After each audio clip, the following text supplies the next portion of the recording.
Supermarkets must make prices clearer, Watchdog have said. The Competition and Markets Authority said a lack of clear prices displayed could be hampering people's ability to compare products. Also, on News at 10 tonight, former Prime Minister Liz Truss and Boris Johnson pocket almost £20,000 each in severance payments.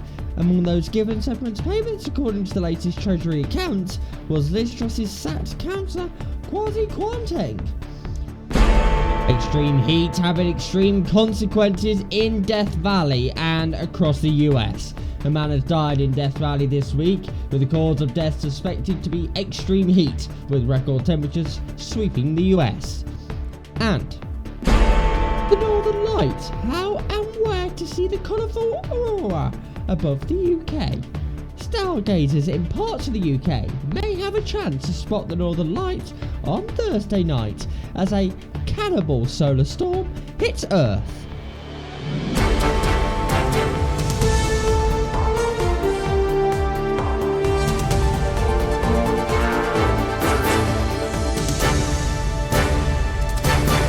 This is STV News at 10, with Mark Austin and Julie Etchingham.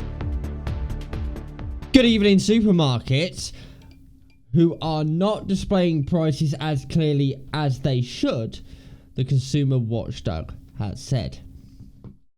The Competition and Markets Authority has said this could be preventing shoppers from comparing prices effectively. However, said that historically high food price inflation has not been driven by weak retail competition. The watchdog said it is writing to these retailers and warning them to make the necessary changes or risk facing enforcement action. It is also calling on the government to tighten the law around pricing display. The CMA Chief Executive Sarah Cardell said, "With so many people struggling to feed their families, it's vital that we do everything we can to make sure people find the best prices easily.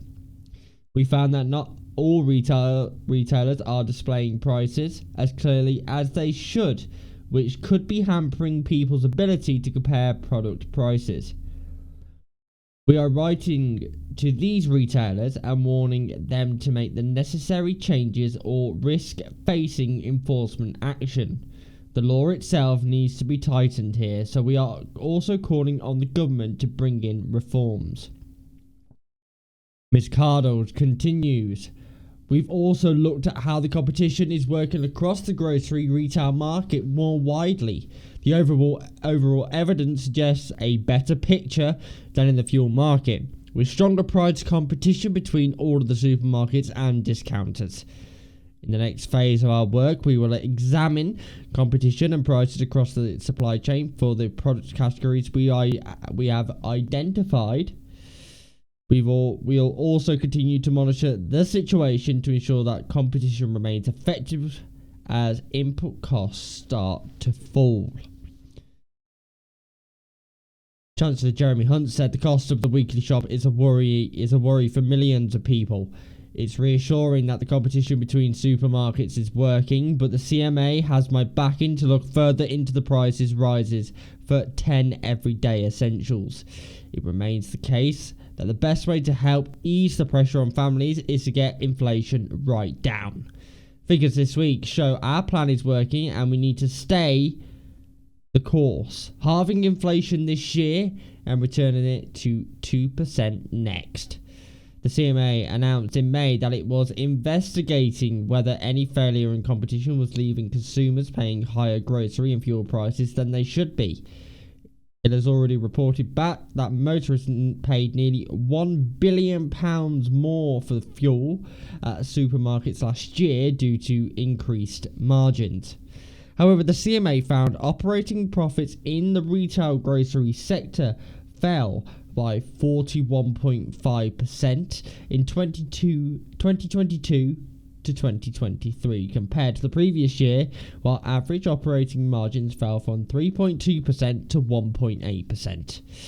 This was due to retailers' costs increasing faster than their revenues, indicating that rising costs had not been passed on in full to consumers, the watchdog said. Consumers were shopping around to get the best deals at the lowest price. Retailers, Aldi and Lidl, had gained share from their competitors, suggesting retailers were restricted in their ability to raise prices without losing business. However, the CMA found not everyone was able to benefit fully from strong competition, particularly those who could not travel to large stores or shop online and therefore may rely on higher priced convenience stores. There were some signs that retailers were starting to rebuild their profit margins, and the CMA warned it would monitor this carefully in the months ahead to ensure that people benefit from competitive prices as input costs fall. The watchdog said it was concerned that some supermarkets were using inconsistent unit pricing across similar products, making it harder for consumers to compare deals on a like-for-like basis, noting an example of tea bags priced per 100 grams for some products and per tea bag for others. It has also found missing or incorrectly calculated unit pricing, such as a 250ml hand wash costing £1.19.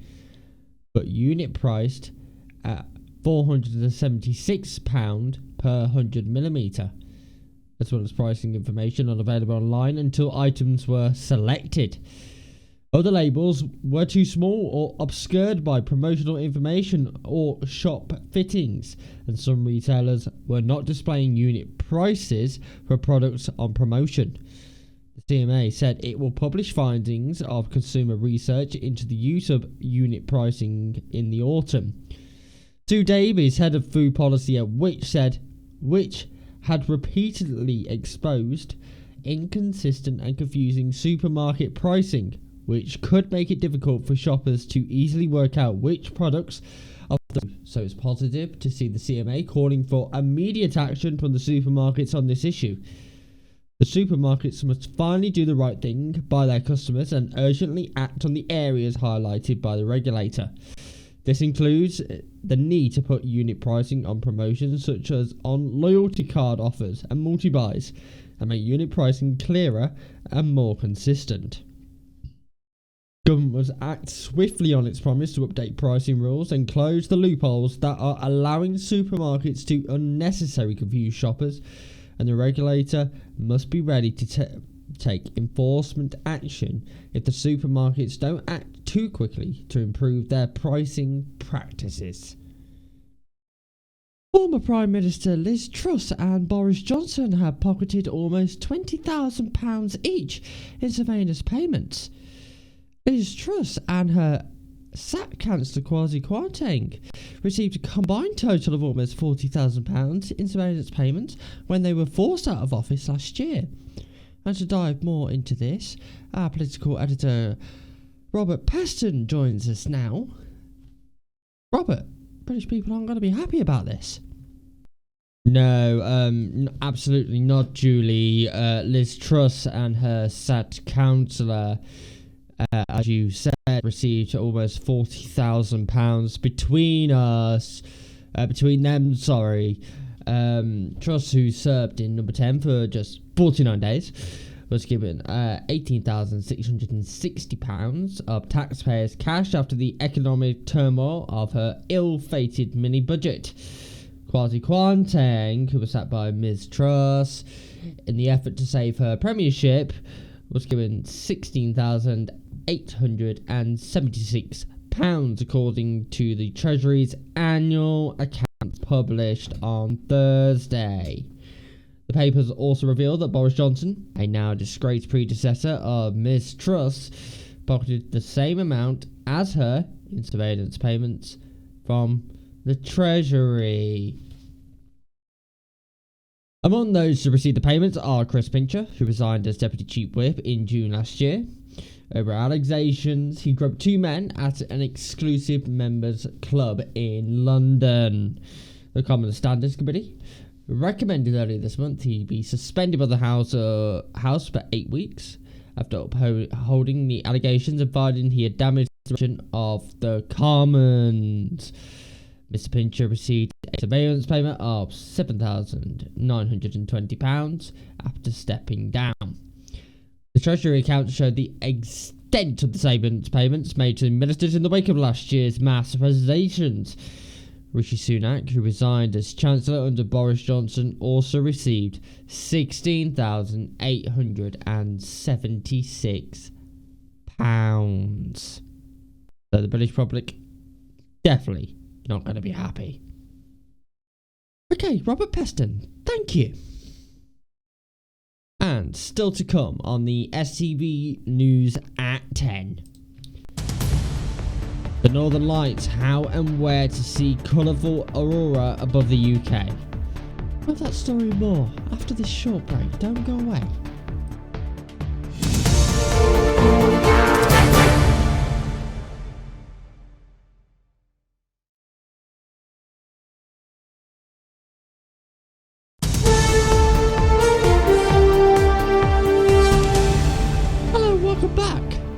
Signs as you enter Death Valley are clear. Dangerous heat and heat kills are blunt messages to visitors who come to experience the hottest place on Earth. Scenes like those in Death Valley could become more common unless the world acts, as Dan Rivers reports. Driving across the southwestern United States this week has felt like enduring a highway to hell, where diabolical temperatures have left many places ghost towns, where only the toughest brave streets hot enough to cook on, and you only get out of your car when there's no choice. We find a place called Nothing, Arizona, where the only people are truckers who are doing anything they can to stay cool. But for Amardeep Singh, the scalding road has taken its toll. So your tyres have got too hot? 189 degrees. Oh my God. He checks each tyre, one is punctured and the others are dangerously hot. He's going to be here for a while. I'm from India. Is it as hot as India here? Maybe, yeah, it's hotter, especially in Arizona. It was 130 degrees Fahrenheit, which is approximately 55 degrees Celsius. And that is potentially dangerous. A sustained heat dome has settled over this desert.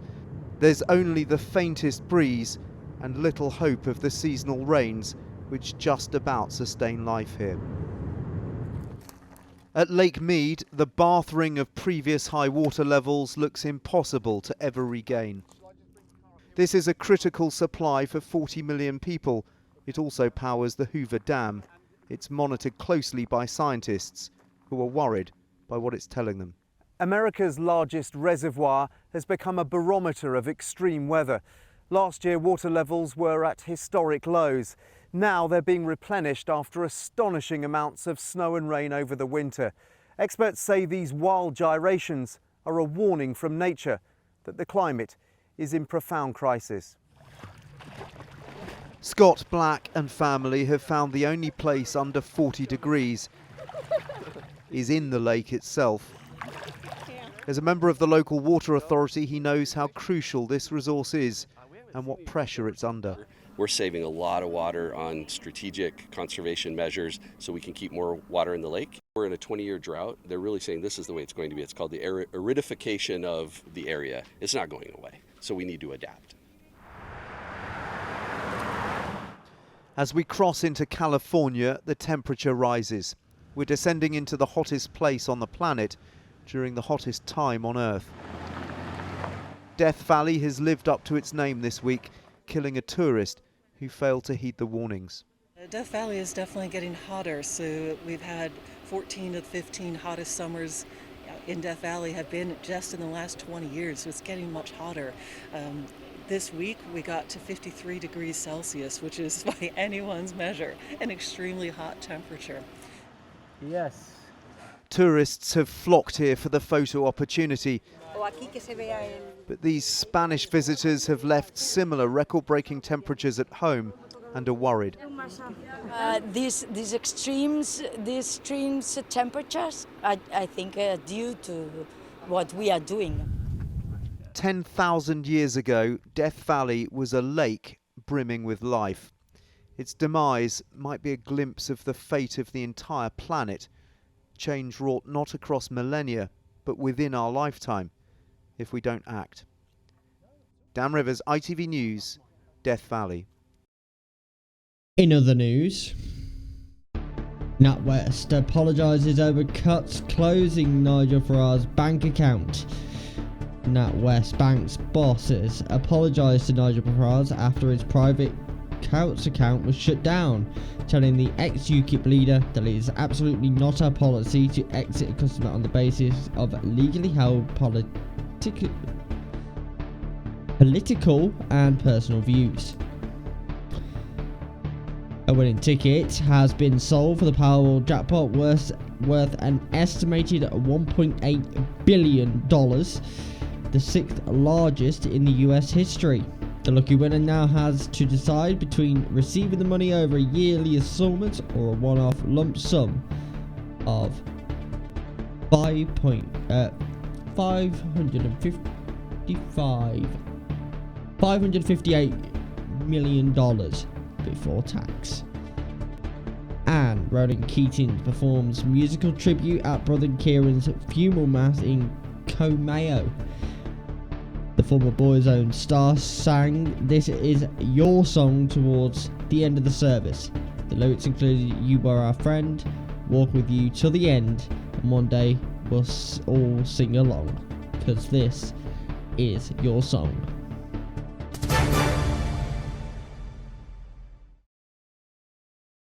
And finally, stargazers in parts of the UK may have a chance to spot the Northern Lights on Thursday night as a cannibal solar storm hits the Earth. The lights may be visible above Scotland, Northern Ireland and parts of northern England after a dark eruption on the sun's surface, although cloudy conditions might block our view of the celestial spectacle. The colourful aurora is caused by charged particles from the sun colliding with molecules in the Earth's upper atmosphere. The charged particles are a result of a phenomenon known as coronal mass ejection, which is sudden release of magnetized plasma from the sun's corona, the outermost part of its atmosphere. A cannibal occurs when one cloud of plasma is engulfed by another after being ejected by the sun. So, how and where to see the Northern Lights in the UK? The lights may be seen in Scotland, Northern Ireland and parts of Northern England on Thursday night if the conditions are right, a Met Office spokesperson said. Due to a minor or moderate geomagnetic storms may occur overnight tonight. The further north you are, the more likely you are to see the lights, Royal Museum Greenwich explains. This is because the charged particles that cause the lights are attracted to the Earth's magnetic poles. The lights, however, previously have been spotted in southern parts of the UK, such as Cornwall. But visibly on Thursday is likely to be limited by cloudy skies and the short hours of darkness at this time of year, the Met Office spokesman said. They added there is a chance of further geomagnetic storms and aurora on Friday night, though the weather and short hours of darkness will likely limit visibility once again for most. So here are the tips for viewing the Northern Lights. Seek out a dark place. Find a cloud-free sky. In general, looking to the north should give you the best chance of seeing the lights. Typically, the lights are most likely to be visible around midnight local time, between 10 p.m. and 2 a.m, the British Geological Survey says. However, geomagnetic activity can happen at any time. And that is tonight's STV News at 10. The all-important weather forecast to see if you can view the Northern Lights tonight is after this programme. That is then followed by the news from wherever you are. But for me and Julie, good night.